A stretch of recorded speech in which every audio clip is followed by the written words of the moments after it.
we need to move past the cost and try to come up with solutions.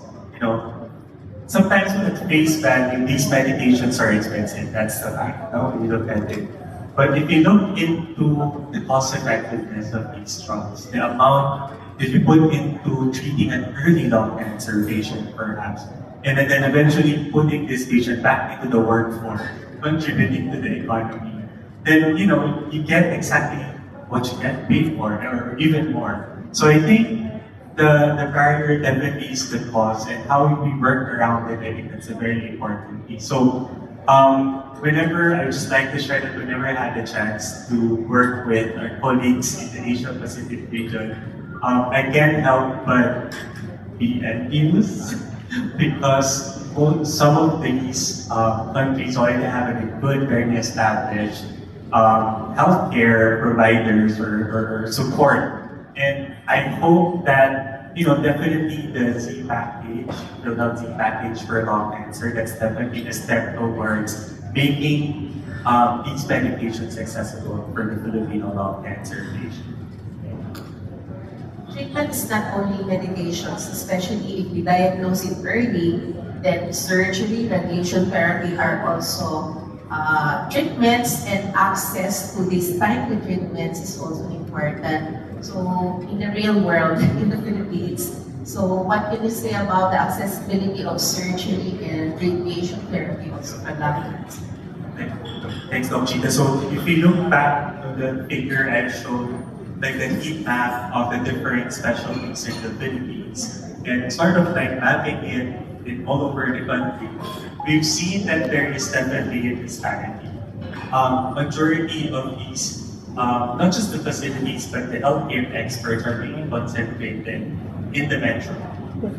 The heat map have shown that mainly in the Luzon area, mainly in the metro and in that area, that's where majority of these healthcare professionals are.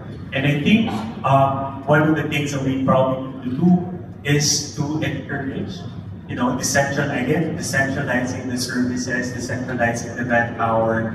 And our goal, I guess one of the aspirations is to have centers of excellence, not just in the metro, but have centers of excellence. And by centers of excellence, I mean a complete facility with all the manpower, with all the experts in every region of the Philippines. I think that, when we're able to do that, we won't hear any stories of anyone from the provinces coming all the way to Manila just to get treated or to have their surgery done. We make it accessible. We make the healthcare accessible to everyone and everywhere in the Philippines. Want to add more, Garniel?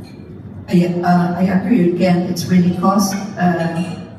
But think about this, as you go from stage 1 to stage 4, the cost of treatment spirals up. Okay.